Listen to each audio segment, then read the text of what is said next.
Brother எவ்வளோ brother? அன்னைக்கும் இன்னைக்கும் பிரசவத்துக்கு இலவசம் தான் தரேன்.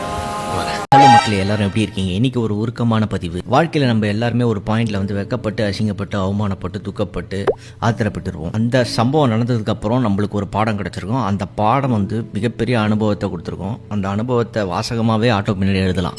அப்படி ஒரு வாசகத்தை பற்றி தான் இன்றைக்கி பார்க்க போகிறோம். என்னன்னா, இன்றைக்கி பைக்கில் கிளம்பி வேலைக்கு போயிட்டு இருக்கும்போது சரி டீ குடிக்கலான்ட்டு பைக்கை ஓரங்கட்டி டீ கடையில் நிறுத்தினேன். அங்கே ஒரு ஆட்டோ நின்றுக்கிட்டு இருந்தது. அந்த ஆட்டோ பின்னாடி ஒரு வாசகம் எழுதியிருந்ததுங்க. அந்த வாசகத்தை படித்தவொடனே எனக்கே அந்த வாசகத்தை யார் எழுதுனா அந்த ஆட்டோ அண்ணாவை பார்க்கணுன்னு ஒரு ஆர்வம் வந்தது. ஸோ ஆட்டோ உள்ளே போய் பார்த்தா அந்த ஆட்டோ அண்ணா உட்காந்துக்கிட்டு இருந்தார். அந்த ஆட்டோ அண்ணா கிட்ட என்ன நான் பின்னாடி ஒரு வாசகம் நல்லா இருக்குது, என்ன லைஃப் டைம் அனுபவமா அப்படின்னு கேட்டதுக்கு ஆமாம் தம்பி இது மாதிரி இப்படி ஆச்சு அப்படின்னு சொன்னார். ஒரு மனுஷன் எவ்வளோ அடிபட்டு இருந்தா எவ்வளோ அழுத்தத்தில் இருந்தால் இது மாதிரி வாசகத்தை தான் ஆட்டோ பின்னாடி எழுத முடியும்னு யோசிச்சேன்.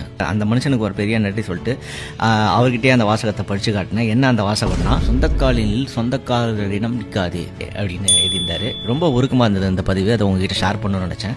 அப்புறம் அந்த வாசகத்தோட பேக் ஸ்டோரி கேட்கும்போது அந்த அண்ணன் சொன்னார், நான் சின்ன வயசுலேருந்து ஆட்டோ ஓட்டிகிட்டு தான் இருக்கேன். பட் அந்த ஆட்டோ வந்து என்னோட சொந்த ஆட்டோ கிடையாது, என் சொந்தக்காரனோட ஆட்டோ அப்படின்னாரு. திடீர்னு ஒரு நாள் என்ன ஆச்சு, என் சொந்தக்காரனுக்கு பைத்தியம் பிடிச்சதா என்னன்னு தெரில, அந்த ஆட்டோவை திருப்பி கொடுறா வெளியே போடா நாயே அப்படின்ட்டான்.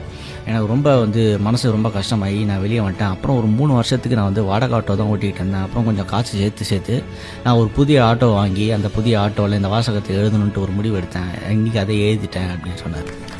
கண்டிப்பாக இந்த ஆட்டோ அண்ணாவோட மைண்ட் வாய்ஸை நான் கேட்ச் பண்ணிட்டேன். இந்த என்ன சொல்கிறாருன்னா, கண்டிப்பாக வந்து நீங்கள் யாரையும் டிபெண்ட் பண்ணி இருக்காதீங்க, இண்டிபெண்ட்டாக இருங்க அப்படின்னு சொல்கிறாரு. ஸோ தேங்க்யூ மக்களே for listening to this podcast. So this is Badri B N. So இதான் என்னோடய சேனல், இதான் என்னோடய ஃபஸ்ட்டு பதிவு. மறக்காமல் இந்த சேனலுக்கு சப்ஸ்கிரைப் பண்ணுங்கள், லைக் பண்ணுங்கள், கமெண்ட் பண்ணுங்கள், உங்கள் ஃப்ரெண்ட்ஸுக்கு ஷேர் பண்ணுங்கள். தயவுசெய்து ஏதாவது பண்ணுங்களேன்.